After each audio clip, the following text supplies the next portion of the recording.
لا حول ولا قوة إلا بالله العلي العظيم. أعوذ بالله من الشيطان اللعين الرجيم.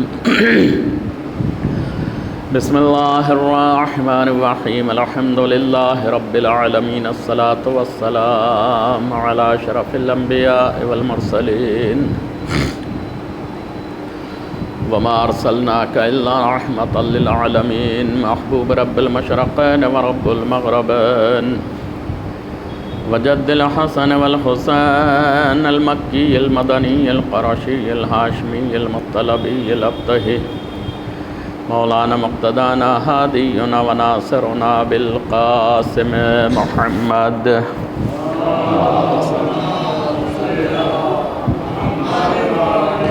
وآلہ الطیبین الطاہرین المعصومین المظلومین المنتجبین المنتخبین من یومنا هذا إلى يوم الدين. أما بعد فقد قال الله تبارك في كتابه المجيد وفرقانه الحميد وهو أصدق الصادقين وقوله الحق. بسم الله الرحمن الرحيم. قد جاءكم من الله نور وكتاب مبين.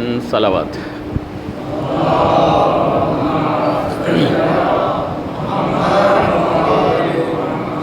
حضرات گرامی قدر، ارشاد خالق کائنات ہوتا ہے بنی نوع بشر آدم کے بیٹو، فرزندان توحید امت مسلمہ، تمہاری ہدایت کے لیے ہماری طرف سے کتاب بھی نازل ہوئی ہے اور نور بھی. قد جاءکم من اللہ، اللہ کی طرف سے تمہاری طرف آئی نور و کتاب مبین، نور اور کتاب مبین. کس لیے؟ تاکہ انسان اپنے ہدایت کے حق مراحل کو ادا کر سکے، اپنی زندگی کی جو مقصد ہے پیدا کیے جانے کا اس کو پورا کر سکے، ہدایت حاصل کر سکے. اللہ اگر خالی کتاب کو ہمارے درمیان میں بھیج دیتا، سب سے پہلا سوال تو یہ ہے کہ وہ بھیجتا تو کس کے ہاتھ بھیجتا؟ پھر جس کو بھیجا اس کو نبی بنا کر بھیجا، یعنی وہ معتبر ہونا چاہیے، تبھی انسان اس کے ہاتھوں سے لینے کے بعد اس پر اطمینان کر سکتا تھا. اس لیے عہدہ نبوت کا دے کر بھیجا، رسالت کا دے کر بھیجا، اور اس پر یقین کیا جا سکے ایسے نبی کو نبی بنا کر بھیجا کہ جس کو لوگ امین کہتے تھے، صادق کہہ کر پکارا کرتے تھے، ان کو وہ کتاب دے کر ہمارے درمیان میں بھیجا. کس لیے؟ تاکہ انسان اس کتاب اور نور کے ذریعے سے، تو کتاب تو سمجھ میں آ گئی کہ قرآن پاک ہے، قرآن مجید ہے، مگر وہ نور کس لیے دے کر بھیجا؟ اس کتاب کے ساتھ نور کس لیے بھیجا؟ تاکہ وہ نور حقیقت قرآن سے انسان کو واقف کرا سکے. در حقیقت اگر ان ہستیوں کو نورانی شکل میں بھیج دیا جاتا تو انسان جیسے آج کے زمانے میں معمولی سے چمتکار، معمولی سے معجزے دیکھتا تو اسی کو خدا اور بھگوان کہنا شروع کر دیتا. تو اگر ان کو مجسم نور بنا کر بھیجا جاتا، بشریت کے لباس میں نہ بھیجا جاتا، تو انسان یقین ہی نہیں کر پاتا. کبھی علی علیہ السلام کو لوگوں نے خدا کہنا شروع کیا، مردوں کو زندہ کر دیا تو خدا کہنا شروع کیا. تو یہ سب کیا ہے؟ اس لیے خداوند عالم نے ان کو لباس بشریت میں، خاکی لباس میں انسانوں کے درمیان سے ہی ایک جسم دے کر بھیجا، تاکہ انسان انسانیت سے باہر نہ ہو اور اس کی باتوں پر یقین اور اطمینان کرتا رہے. تو اللہ نے کتاب اور نور اس لیے بھیجا تاکہ حقیقت قرآن سے تم کو واقف کرا سکے. اس لیے نور کی ضرورت تھی. کل میں نے گفتگو کی تھی تھوڑی سی امام کے حوالے سے. موضوع وہی ہے، کوئی دوسرا نہیں ہے، بدلا نہیں. دیکھیے ہم کیا کہتے، ایک طرف ہم نماز ادا کرتے ہیں، نماز ادا کرنے کے بعد اپنا اہل بیت علیہ السلام سے اس نور سے رشتہ محبت بتلاتی ہے. نماز ختم کرنے کے بعد فوراً رشتہ محبت یہ ہے کہ ہم زیارت پڑھتے امام کی، اماموں کی زیارت پڑھتے. اور اس زیارت میں ہم ایک اپنے زمانے کے امام کو پکار کر کہتے ہیں السلام علیکہ یا صاحب الزمان، یا مولایا یا صاحب الزمان. پھر کیا کہتے ہیں؟ الامان الامان الامان، پناہ دیجئے پناہ دیجئے پناہ دیجئے. کس چیز سے؟ من فتنۃ الزمان، زمانے کے فتنوں سے. ایک طرف نماز پڑھ رہے ہیں پروردگار کی، نماز پڑھنے کے بعد محبت کا رشتہ زیارت کر کے بتلایا اہل بیت علیہم السلام سے، اس لیے کہ ان کا رشتہ کتاب سے ایسا ہے جس کا خدا نے بتلایا کہ قد جاءکم من اللہ نور و کتاب مبین، کہ ہم نے تمہارے درمیان ہدایت کے لیے کتاب بھی بھیجی ہے اور نور بھی بھیجا ہے. کتاب کے عمل پر نماز کو ادا کر کے بتلایا، اور اس نور کی شکل میں ہم نے اس نور کو زیارت پڑھ کے بتلایا کہ وہ نور کے جو اس کتاب کو لے کر آیا تھا، اس کتاب کو پہنچانے کے لیے آیا تھا، حقیقت قرآن سے باخبر کرانے کے لیے آیا تھا، ہم نے اس نور کے رشتے کو اپنے سے نہیں ٹوٹنے دیا ہے. تو ہم نے کہا السلام علیکہ یا مولایا یا صاحب الزمان، الامان الامان الامان من فتنۃ الزمان. اے زمانے کے امام، اے زمانے کے صاحب، اے زمانے کے مولا، ہمارا سلام، سلام اسے کیا جاتا ہے جو سنتا ہو اور سننے کے بعد جواب سلام دینے پہ قادر بھی ہو. امام کہتے ہی اسے ہیں. دراصل کہ امام جواب سلام بھی دیتا ہے، امام جواب یعنی سلام بھی سنتا ہے، جواب سلام بھی دیتا ہے. امام کی حقیقت ہمارے ذہنوں میں ہونا چاہیے کہ ہمارا امام کیسا ہونا چاہیے. دیکھیے ہم نے کیا طلب کیا؟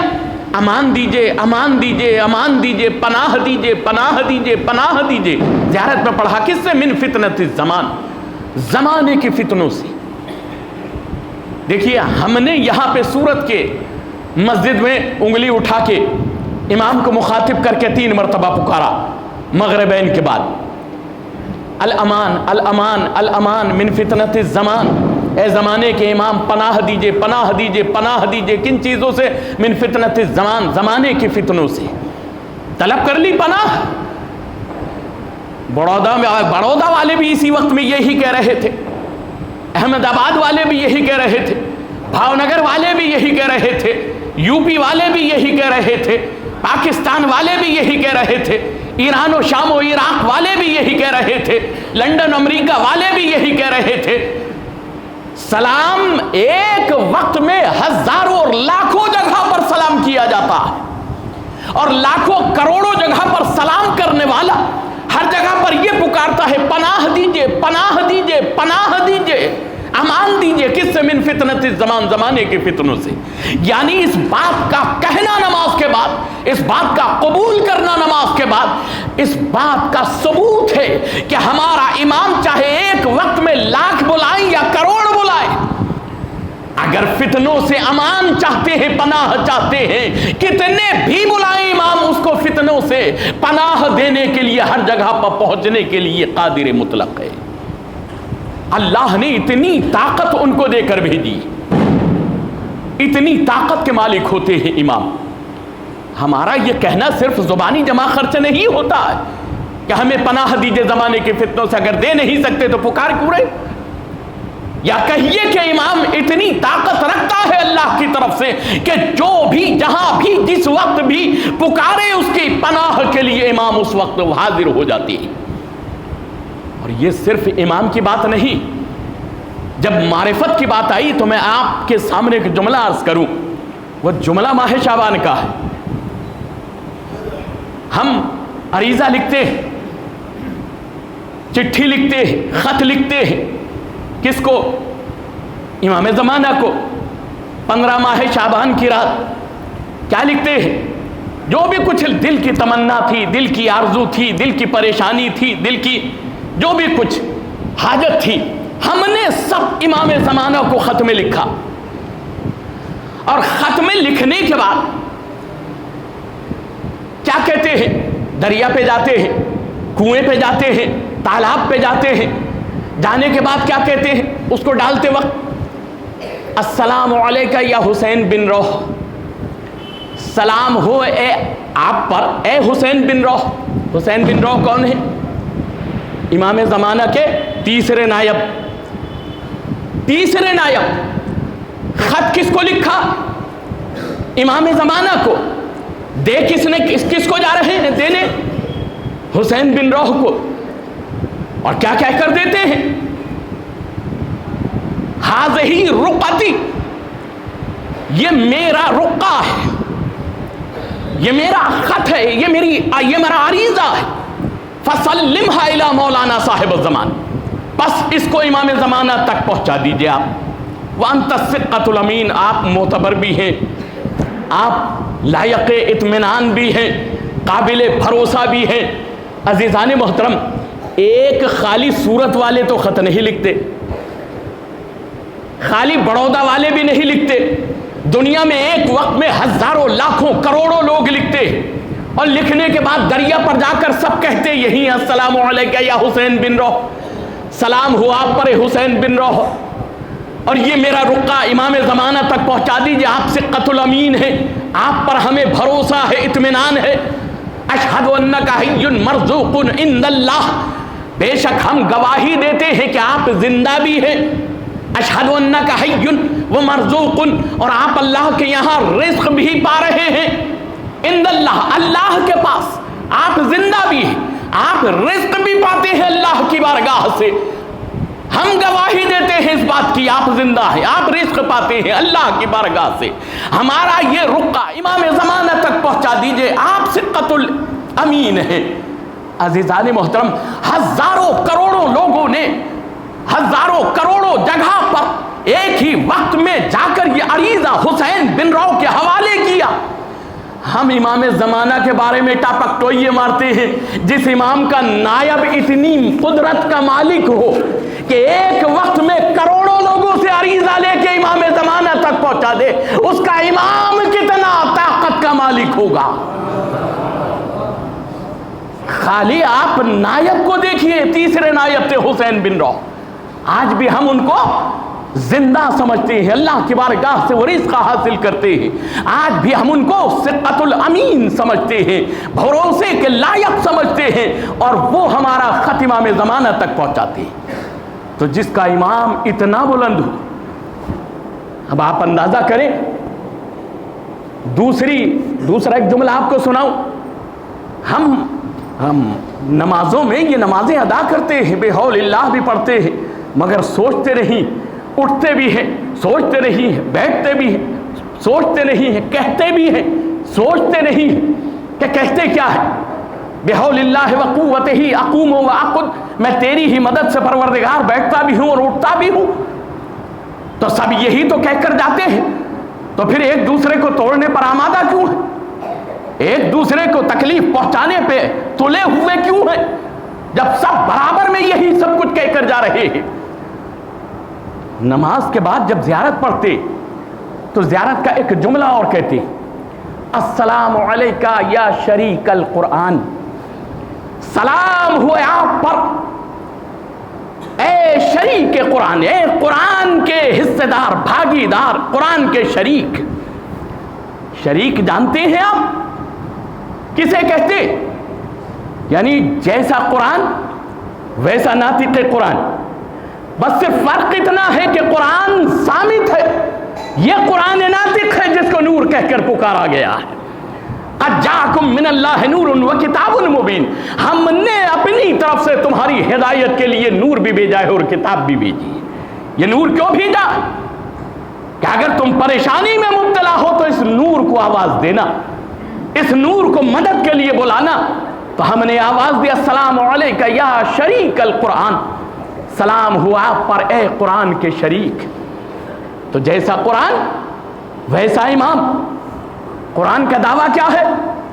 لو انزلنا هذا القرآن على جبل لرأيته خاشعا متصدعا من خشیۃ اللہ، اگر ہم اس قرآن کو پہاڑوں پر نازل کر دیں تو یہ پہاڑ خوف خدا سے چور چور ہو جائے گی، چکنا چور ہو جائے گی.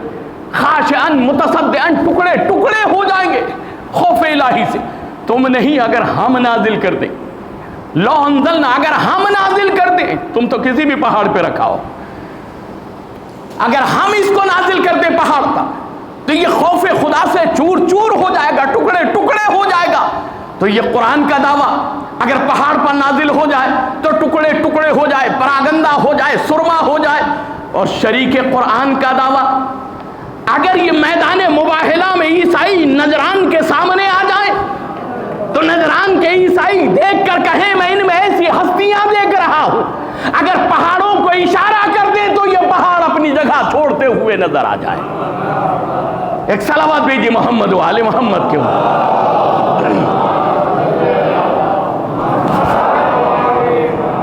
کیوں؟ اس لیے کہ امام شریک قرآن ہے۔ اگر قرآن میں یہ طاقت ہے کہ پہاڑوں کو ہلا دے تو زمانے کا امام کے جو قرآن کے ساتھ نور بن کر آیا تھا، اس کتاب کی محافظت کے لیے، اس کتاب کو پہنچانے کے لیے، اس میں وہ طاقت ہونا چاہیے جو قرآن کے پاس طاقت ہے۔ قرآن کا کمال یہ ہے کہ اس کو سارے کو جو پورے قرآن میں ہے سمیٹ کر دیکھو تو وہ سورہ الحمد میں آ جاتا ہے، اور سورہ الحمد سمیٹو تو بسم اللہ میں آ جاتی ہے، بسم اللہ کو سمیٹو تو بائے بسم اللہ میں آ جاتا ہے، بائے بسم اللہ کو سمیٹو تو بے کے نقطے میں آ جاتا ہے، بے کے نقطے کو سمیٹو تو علی میں آ جاتا ہے، اور پھر اس کے لیے حکم ہوتا ہے کہ ضربت علی یوم الخندق افضل من عبادت الثقلین، یعنی ثقلین کی عبادت کو سمیٹو تو علی کی ایک ضربت میں ساری آ جاتی ہے۔ اگر قرآن کا کمال یہ ہے کہ سارا سمٹ کر نقطے میں آ جائے تو علی کے ذوالفقار کا کمال یہ ہے جب چلے تو کائنات کیا بلکہ ثقلین کی عبادتیں ایک ضربت میں آ سکتی ہے۔ ایک صلوات بھیجی محمد و آل محمد کے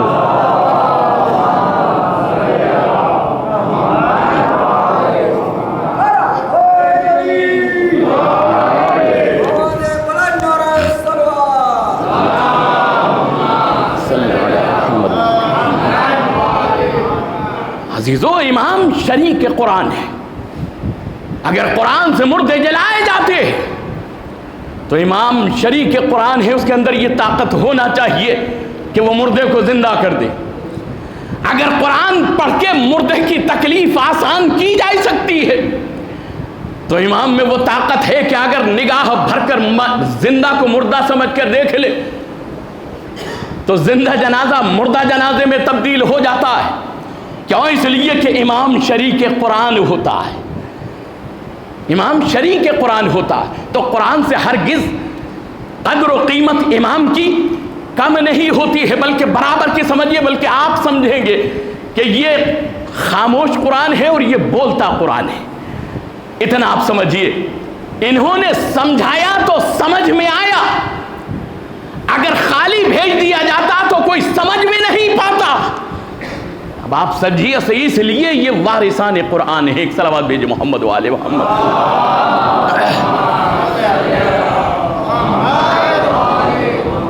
قرآن میں شفا ہے۔ وَنُنَزِّلُ مِنَ الْقُرْآنِ مَا هُوَ شِفَاءٌ وَرَحْمَةٌ لِّلْمُؤْمِنِينَ وَلَا يَزِيدُ الظَّالِمِينَ إِلَّا خَسَارًا۔ ہم نے قرآن کو نازل کیا، وَنُنَزِّلُ مِنَ الْقُرْآنِ مَا هُوَ شِفَاءٌ، اس میں شفا ہے، وَرَحْمَةٌ لِّلْمُؤْمِنِينَ، اور مومنین کے لیے اس میں رحمت ہے، فائدہ ہی فائدہ ہے، وَلَا يَزِيدُ الظَّالِمِينَ إِلَّا خَسَارًا، مگر ظالموں کے لیے اس میں نقصان ہے، گھاٹا ہے۔ مومن کے لیے فائدہ ہے، مومن کے لیے شفا ہے، قرآن مومن کے لیے برکت ہے، ظالم کے لیے نقصان ہے۔ اب آپ دیکھیے علی علیہ السلام کی اس منزل کو کہ صرف علی کو چھوڑیے، علی امام ہے، علی کے ہاتھ میں رہنے والی ذوالفقار، اس کا اثر دیکھیے، اس کے بھی دو اثر ہیں۔ کیا ہے؟ مومن کو فائدہ، ظالم کو نقصان۔ جہاں تک 7 پشتوں تک مومن دیکھتا چلا جاتا ہے اس کی گردن پر یہ تلوار نہیں چلتی، اور جہاں تک ظلم ہی ظلم ہوتا ہے، کفر ہی کفر ہوتا ہے۔ عمر ابن عبدود کے سر کو کاٹا، یا مرحب کے کہہ لیجئے، سر کو کاٹا، سینے کو کاٹا، پیٹ کو کاٹا، دھڑ کو کاٹا، گھوڑے کو کاٹا، دین کو کاٹا، اور زمین تک پہنچی، جبرائیل کو حکم ہوا پر بچھا دو نہیں تو زمین ٹکڑے ہونے کا خطرہ ہے، اور جیسے ہی پر زمین پر جبرائیل کا آیا، جہاں سے معصومیت آئی وہاں سے تلوار بلند ہوتی چلی گئی، یعنی جہاں تک کفر تھا نقصان دیتی چلی گئی، اور جہاں سے معصومیت عصمت شروع ہوئی وہاں سے بلند ہوتی چلی گئی۔ ایک صلوات بھیجیے محمد و آل محمد کے اوپر۔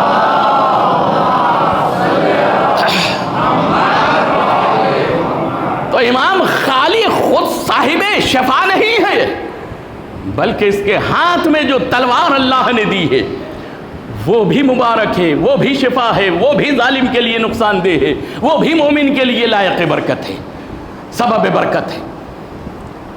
امام کی صفت یہ ہوتی ہے کہ کہیں پہ بھی بلائیے، امام کا زندگی کی بات چھوڑیے ہماری، کسی نے یہ دعویٰ کیا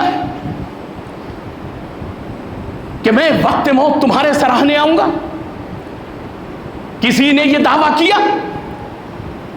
کہ میں پلے صراط پہ تمہارے پاس آؤں گا؟ کسی نے یہ دعویٰ کیا کہ میں میزان پہ تمہارے پاس آؤں گا؟ کسی نے یہ دعویٰ کیا کہ میں جنت میں تمہارے پاس آؤں گا؟ صرف علی علیہ السلام دعویٰ کرتے کہ میں تمہاری قبر میں آؤں گا، وقت موت میں تمہارے پاس آؤں گا، چاہے مومن ہو چاہے کافر ہو، سب کے پاس آتے ہیں، چاہے منافق ہو، سب کے پاس آتے۔ کسی نے ایسا دعویٰ نہیں کیا، مگر علی علیہ السلام کہتے کہ موت کے وقت میں تمہارے پاس آؤں گا، قبر میں تمہارے پاس آؤں گا، صراط پر میں تمہارے پاس آؤں گا، میزان پر میں تمہارے پاس آؤں گا، جنت کے دروازے پہ میں تمہارے پاس آؤں گا۔ ایسا مشکل کشا امام ہونا چاہیے کہ جو دنیا میں تو مشکل کشائی کرے ہی مگر بعد مرنے کے بھی وہ مشکل کشائیوں سے دور نہ رہتا ہو، ایسا مشکل کشا کیا دعویٰ علی علیہ السلام نے۔ اور اب آپ کو تھوڑا سا چند جملوں کا ایک واقعہ سناتا۔ آیت اللہ زنجانی بہت پائے کے عالم گزرے، وہ اپنی کتاب انوار خمسہ میں لکھتے کہ سید مرتضیٰ علم الہدیٰ ایک سفر پر جا رہے تھے، اور ان کا جو قافلہ تھا اس قافلے کے ساتھ ساتھ ایک قافلہ اور چل رہا تھا۔ سید مرتضیٰ علم الہدیٰ جس قافلے میں تھے اس قافلے میں ایک دن ذکر ہوا سفر کے دوران کہ جو قافلہ ساتھ میں چل رہا ہے اس قافلے میں ایک لڑکی ہے جس کی عمر 22 سال ہے، مگر دیکھنے میں اس کا حلیہ ایسا ہے کہ جیسے بوڑھی عورت ہو، 80 سال کی عورت ہو، اس کے چہرے پر جھریاں پڑ چکی، بال سفید ہو چکے۔ جب یہ ذکر ہوا تو سید مرتضیٰ علم الہدیٰ کہتے کہ ہاں یہ واقعہ تو ہم نے بھی سنا، کیا وہ لڑکی اس قافلے میں موجود ہے؟ پوچھا گیا کہ ہاں ہے۔ کہا سید مرتضیٰ تم سے گفتگو کرنا چاہتے ہیں۔ پردہ ڈالا گیا، سید مرتضیٰ علم الہدیٰ اس پردے کے پیچھے سے اس خاتون سے کلام کرتے ہیں کہ ہم نے سنا ہے کہ تمہاری عمر صرف 22 برس ہے، اور یہ بھی سنا ہے کہ تمہارا حلیہ دیکھنے کے حساب سے ایسا ہے جیسے بوڑھی عورت، 80 سال کی بوڑھی، اور چہرے پر جھریاں، بال سفید ہو چکے۔ کہا ہاں یہ بات صحیح۔ کا واقعہ کیا ہے؟ کیا تم اس واقعے سے واقف کرا سکتی ہو؟ اس نے بتلایا کہ میرے صرف ایک بھائی تھا، اس بھائی سے جس کے ایک بھائی ہو وہ کتنی محبت کرتی ہوگی بہن اپنے بھائی سے، ایسا نہیں جس کے زیادہ ہے وہ بھائیوں سے محبت نہیں کرتی۔ آپ اٹھا کر دیکھیے گا پچھلے زمانوں کو اٹھا کر جتنے زیادہ بھائی ہیں بھائیوں کی محبت بہت ملی، اور ایسی محبت ملی ہے کہ تاریخ بتلاتی ہے کہ اپنا وطن چھوڑ کر بھائی سے ملنے ایران چلی آتی۔ کیسی محبتیں زمانے میں ملی آپ کو، بہنوں کی محبتیں بھائی سے، گھروں میں قرار نہیں آتا تھا بھائیوں کے بغیر، کہ بھائی سے ملے بغیر بہت دن ہو گئے، ہم بھائی سے ملاقات ضرور کریں گے۔ اسے بھائی کی محبت کہتی بہن کے دل میں۔ کہا میں بہت محبت کرتی تھی اپنے بھائی سے، مگر اچانک میرے بھائی کا انتقال ہو گیا، دنیا میری آنکھوں میں اندھیر ہو گئی، اور جب دنیا میری آنکھوں میں اندھیر ہوئی، دنیا میں جینے کو جی نہیں چاہتا تھا کہ اب کون رہا. ایک بھائی تھا، وہ انتقال کر گیا، کس کے سہارے اس دنیا میں زندگی بسر کی جائے، جینے کو دل نہیں چاہتا تھا. لوگ میرے بھائی کو غسل و کفن دے کر قبرستان لے کر گئے، مجھ سے رکا نہیں گیا، میں جنازے کے پیچھے پیچھے قبرستان پہنچ گئی. میرا سب کچھ میرا بھائی تھا. اور جب لوگ دفن کر کے چلے گئے، میں قبرستان سے نہیں گئی، میں نے اپنے بھائی کے قبر کے برابر میں ایک گڑھا کھودا. ایک گڈھا کھودنے کے بعد جب قبر کے برابر میں گڈھا کھود چکی تو میں نے اس میں تھوڑا سا ایک سوراخ کیا اپنے بھائی کی قبر میں کہ دیکھوں میرے بھائی کے ساتھ قبر میں ہوتا کیا ہے. میں نے دیکھا کہ جب سب لوگ چلے گئے اور میں نے اس میں سوراخ کیا ہے برابر میں، تھوڑی سی دیر میں دیکھا کہ قبر میں ایک روشنی پھیلی، قبر کی وسعت بڑھی، حجرے کے مانند ہو گئی. دیکھیے یہ قانون قدرت میں ہمیں دیکھتا نہیں ہے مگر ہوتا سب کچھ ہے، جسے آپ فشار قبر بھی سمجھ سکتے ہیں. وہ ہوا میں بھی ہوتا ہے، پانی میں بھی ہوتا ہے، قبر میں بھی ہوتا ہے. زمین آپ کو ملتی نہیں دیکھے گی مگر ملے گی، زمین آپ کو پیستی نہیں دیکھے گی مگر پیسے گی، زمین آپ کو فشار کرتے نہیں دیکھے گی مگر کرے گی. اس لیے کہ قانون قدرت ہے، یہ ہمیں نہیں دیکھتا. اب ہوا کیا، یہ کہتی کہ روشنی پھیلی، قبر کی وسعت بڑھی، حجرے کے مانند ہو گئی.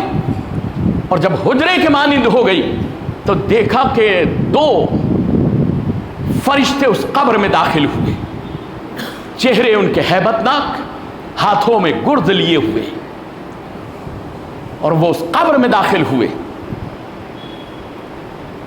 اس کے بعد تھوڑی دیر گزری تھی کہ ایک نور کی کرسی بچھائی گئی اور ایک نورانی نوجوان اس کرسی پر آ کر بیٹھا. ان دونوں فرشتوں نے اس میرے بھائی کو اٹھا کر بیٹھایا. میرا بھائی اٹھ کر بیٹھ گیا اور سب سے پہلا سوال یہ کیا کہ بتا تیرا رب کون ہے.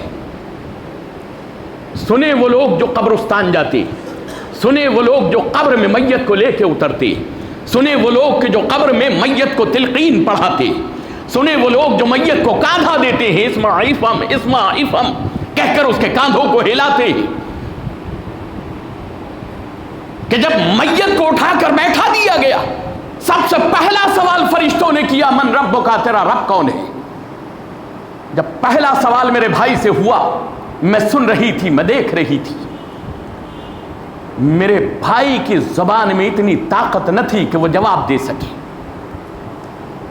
بتائیے، کہا تو پوری زندگی رب رب تھا، پکارا تو پوری زندگی اللہ اللہ تھا. آپ کو معلوم ہے کہ جب ہیبت ناک کوئی چیز اچانک میں ہمارے سامنے آ جائے تو سارے حواس باختہ ہو جاتے ہیں، انسان سب کچھ بھول جاتا ہے. یہ دنیا کے معاملات نہیں ہیں، یہ خدا سے جڑے معاملات ہیں. جب انسان خوف کھائے گا تھوڑی سی صفتوں کی وجہ سے تو برس نکل جائیں گے، اسے پتہ بھی نہیں چلے گا کہ میں کون سے نبی کی امت میں تھا. اور وہ کون سی صفت ہوگی؟ جو لوگ جھوٹ بولتے ہیں اپنی زندگی میں، جھوٹ کو اپنی زندگی کا عادی بنا لیتے، ان سے جب نبی کا سوال ہوگا تو وہ آخرت میں یہ سوال ہی بھول جائیں گے کہ ہم کس نبی کے امتی تھے. برسوں تک ان کو یاد ہی نہیں آئے گا کہ ہمارا نبی کون تھا، کون سے نبی کی امت تھے. برس گزر جانے کے بعد خیال آئے گا کہ ہم فلاں نبی کی امت میں ہوا کرتے تھے. یہ سزا کاہے کی ہوگی؟ سب کچھ بھول جائے گا انسان، ایک جھوٹ بولنے کی عادت کی وجہ سے. پوچھا تیرا رب کون ہے، نہیں جواب دے پا رہا تھا میرا بھائی کہ میرا رب کون ہے.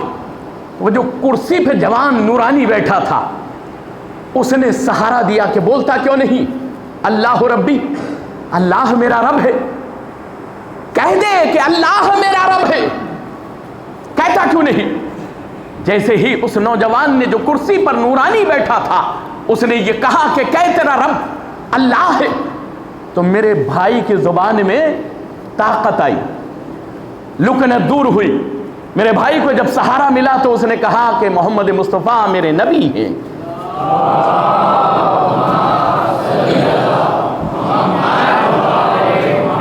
پہلا سوال. دوسرا سوال فرشتوں نے پھر کر دیا، بتا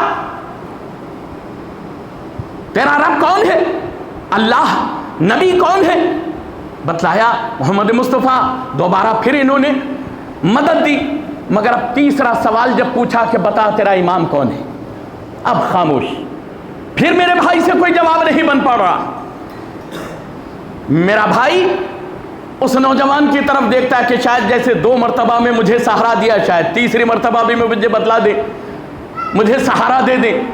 مگر اب وہ نوجوان اپنی کرسی کو پیچھے کھینچ لیتا ہے اور آسمان کی طرف دیکھنے لگتا ہے.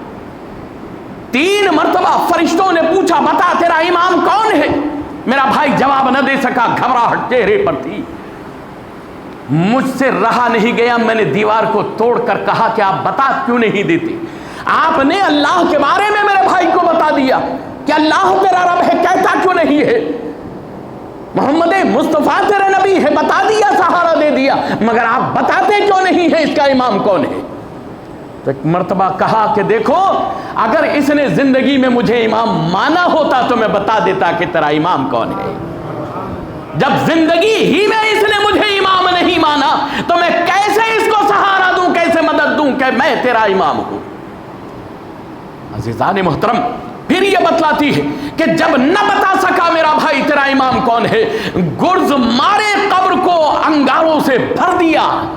اور میں جب نکلی ہوں اتنی سی دیر کے لیے، جب میں باہر آئی ہوں تو میرے بال سفید ہو چکے تھے، چہرے پر جھریاں پڑ چکی تھی.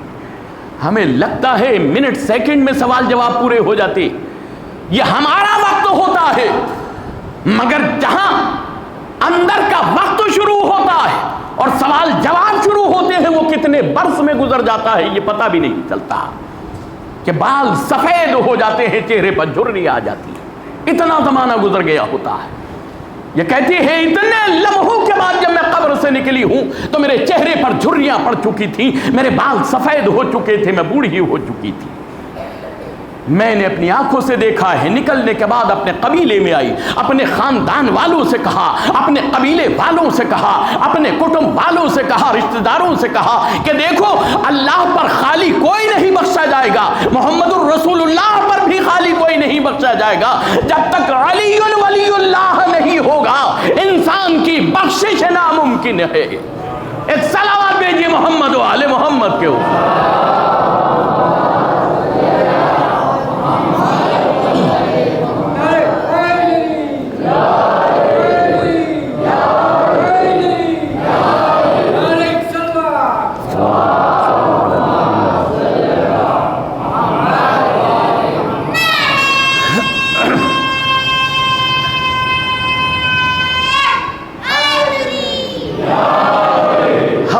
کلمے کا جز ہمارے ایمان کا جز ہے علی.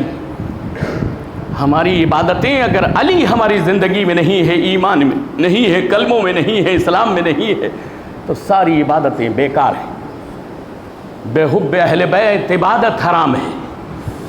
عزیزو عرض کرتا ہوں آپ کی خدمت میں، اگر آپ آمادہ ہیں یہ عبادت ہے، اسے عبادت سمجھیے گا. صرف یہ نہیں کہ مطلب رکعتیں پڑھنے ہی کو عبادت کہتی ہے. جو علی کا ذکر سن لے وہ عبادت ہے، علی کا ذکر کر لے وہ عبادت ہے، علی کے ذکر کو سن کے مسکرا لے وہ عبادت ہے، علی کے مصائب کو سن کے آنکھوں سے آنسو بہا لے وہ عبادت ہے.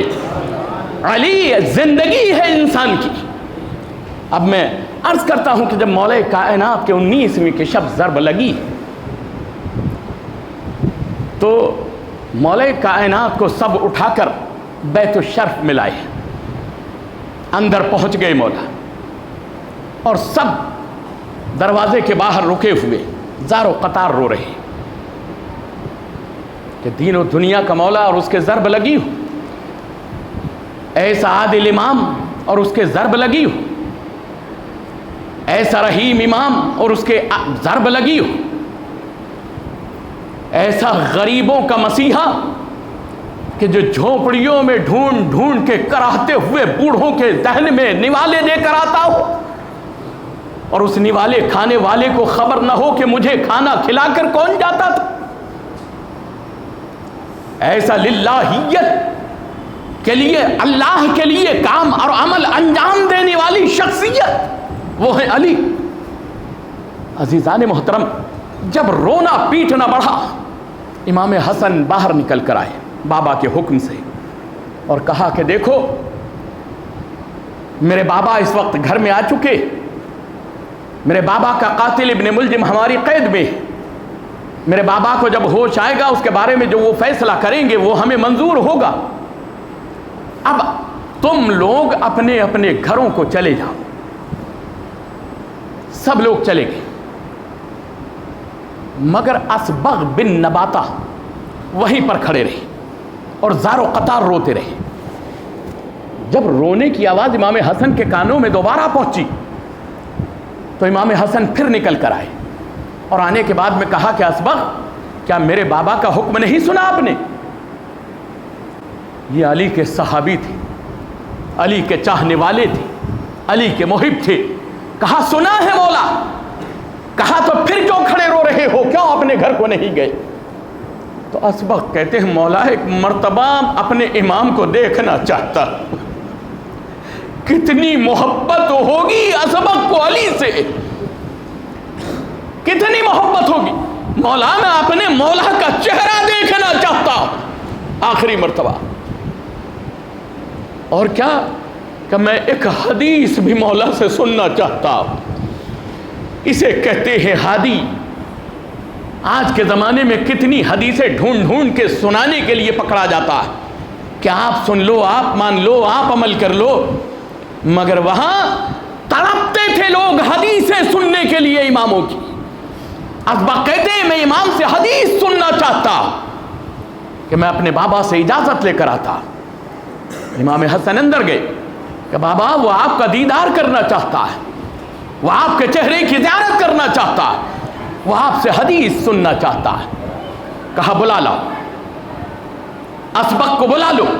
اسبغ اندر آئے تو اسبغ کہتے ہیں کہ میں نے دیکھا کہ مولا کے پیشانی پر ایک پیلا رنگ کا رومال بندھا ہوا تھا، مگر مولا کے چہرے سے سر سے اتنا خون بہہ چکا تھا کہ مولا کا چہرہ اس رومال سے زیادہ پیلا ہو چکا تھا۔ عزادارو، جس نے زندگی بھر بیواؤں کے بچوں کی پرورش کی ہو، اس کے بچے اس کی نگاہوں کے سامنے کھڑے رو رہے تھے، اس کے سر سے خون نکل رہا تھا، جراح علاج کر رہا تھا۔ عزادارو، ابھی میں مصائب نہیں پڑھ رہا ہوں، تھوڑے سے جملے مولا کی فضیلت کے پڑھوں گا، مگر یہ بیچ میں تھوڑا سا تذکرہ آ گیا۔ اب وہ منزل آتی ہے کہ بیٹھ جاؤ۔ اسبغ بیٹھ گئے۔ مولا کہتے ہیں اے اسبغ، جس طرح سے تم میرے سرہانے کی طرف بیٹھے ہو، رسول کے آخری وقت میں میں بھی رسول کے سر کی طرف بیٹھا تھا۔ مجھ سے ذرا ایک لائٹ چالو کر دیجیے گا تھوڑا سا، ایک صلوات بھیجیے محمد والے محمد کو۔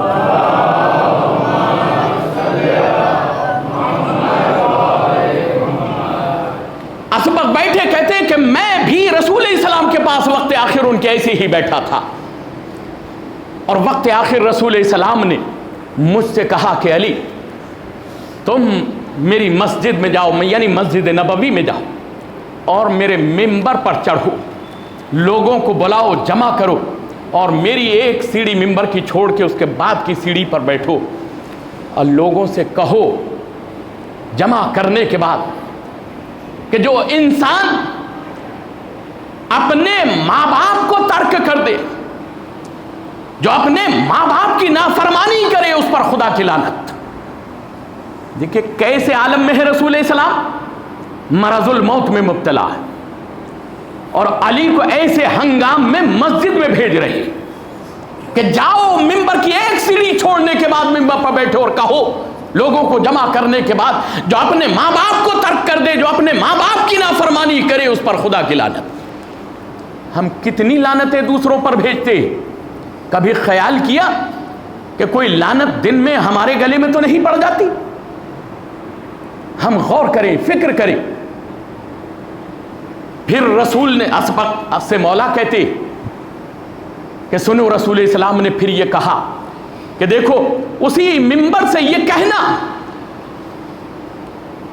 کہ جو اپنے آقا، جو اپنے مولا کو چھوڑ کر بھاگ جائے اس پر خدا کی لعنت، جو اپنے مولا کو، اپنے آقا کو چھوڑ کر بھاگ جائے اس پر خدا کی لعنت۔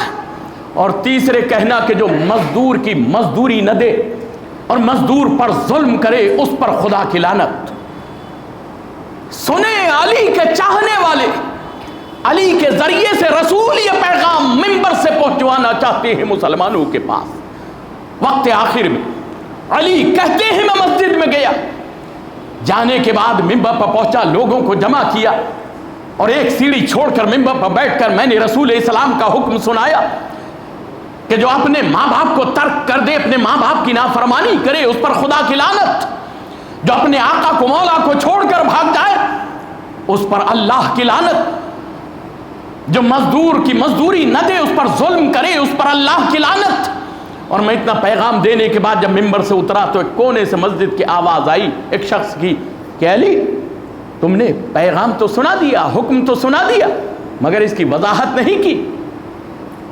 میں نے اس کا قول رسول اسلام سے نقل کر دیا کہ ایک انسان ایسے بول رہا تھا۔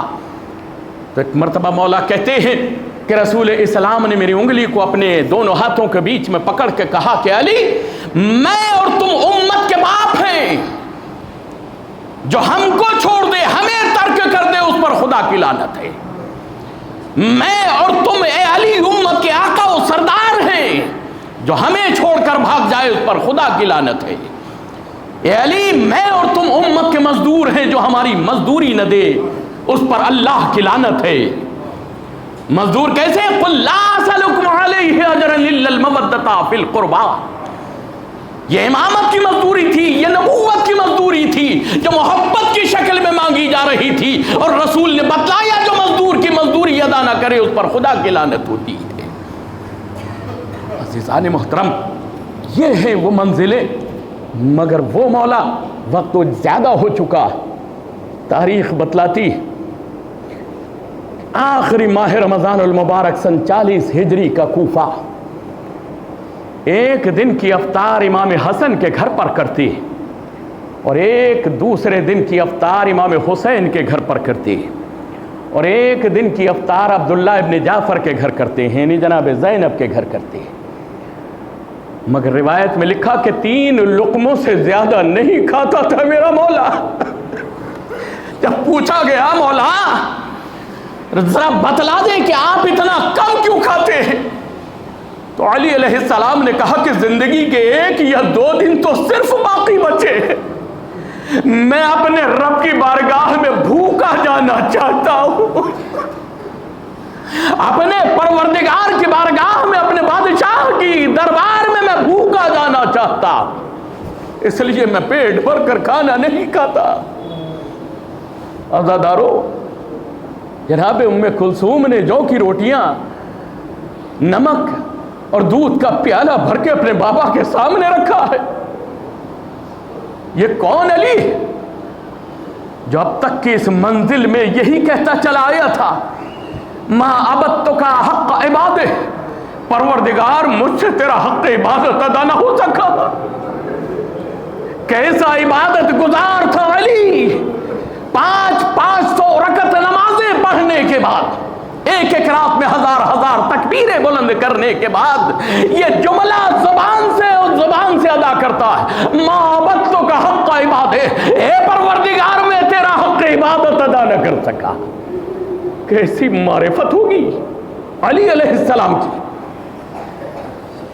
عزادارو، ایک مرتبہ جناب ام کلثوم نے یہ چیز لا کے رکھی، ام کلثوم کو دیکھ کر کہتے ہیں علی بیٹی، کیا تو چاہتی ہے تیرا بابا حشر کے میدان میں حساب دینے کے لیے بہت دیر تک کھڑا رہے؟ کہا بابا تھوڑا کھائیے گا۔ تو کہا تجھے یہ تو معلوم ہے کہ تیرے باپ نے ایک وقت میں کبھی 2 غذائیں نہیں کھائی، ایک غذا کو اٹھا لو بیٹا. جناب ام کلثوم نے شاید نمک اٹھانا چاہا ہوگا کہ نمک اٹھا لوں تو بابا دودھ سے روٹی کھا لیں گے, ذرا پیٹ بھر کے روٹی کھا لیں گے. جیسے ہی نمک اٹھاتے دیکھا تو ایک مرتبہ علی کہتے بیٹی نمک رہنے دے, دودھ کو اٹھا لے. کسے معلوم تھا کہ علی جانتے تھے کہ جراح آنے کے بعد دودھ دوا میں تجویز کرے گا. اے بیٹی دودھ اٹھا لے, میں نمک سے افطار کر لوں گا.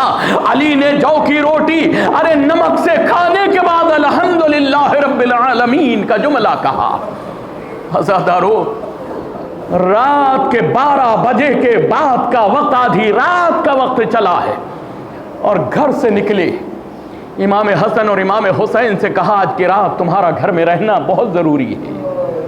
میں مسجد جا رہا, نماز کے لیے جا رہا. عزادارو چلے نکلے, کچھ وصیتیں کی. مرغابیاں دوڑی, علی کی ابا کے دامن سے چمٹ گئی اور چمٹ کے اپنی آوازیں بے آوازی میں سمجھا رہی تھی میرے مولا نہ جائیے.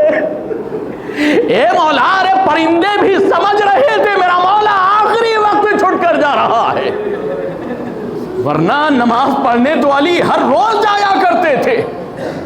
کسی دن ایسا نہیں تاریخ نے لکھا ہے, مگر آج ہی مرغابیاں کیوں دامن پکڑ رہی ہے؟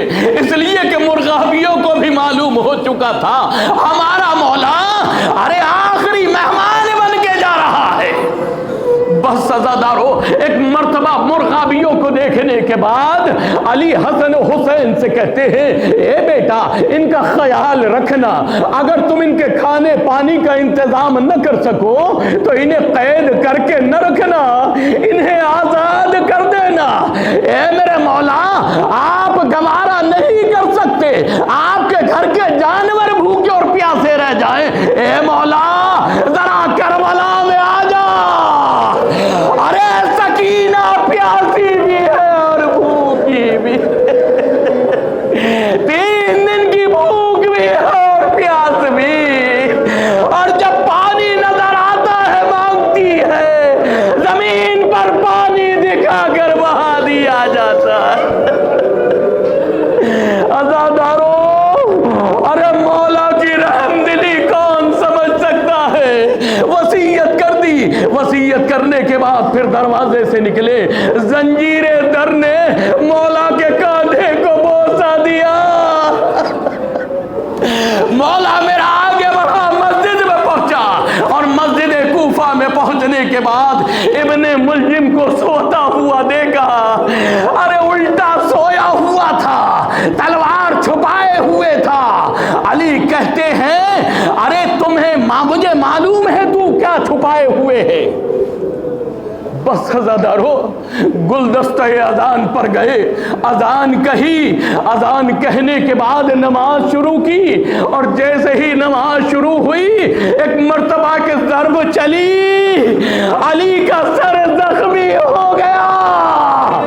علی محراب عبادت میں زخمی ہو چکا ہے, خون بہنے لگا, فضا میں ایک آواز بلند ہوئی, علی قتل ہو گئے. زینب کے کانوں میں آواز آئی, زینب تڑپ کے بھائی کے پاس آئی, اے بھیا میں یہ کیا سن رہی ہوں, کیا میرا بھائی بھائی بابا مار ڈالا گیا؟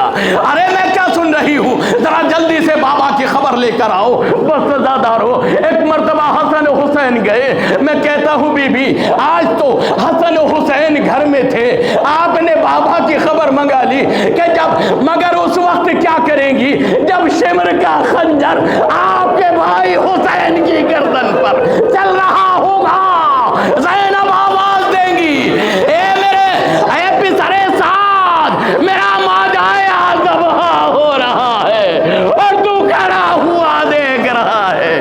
تلے زینبیہ سے زینب نے آواز دی تھی. عزادارو, ایک مرتبہ امام حسن امام حسین پہنچے. پہنچنے کے بعد ارے بابا کے جنازے کو گھر میں لے کر آئے. گھر میں لانے کے بعد اب جب زینب نے دیکھا, آواز دی بابا, اے بابا, اب کون گود میں بیٹھا کر وصیتیں کرے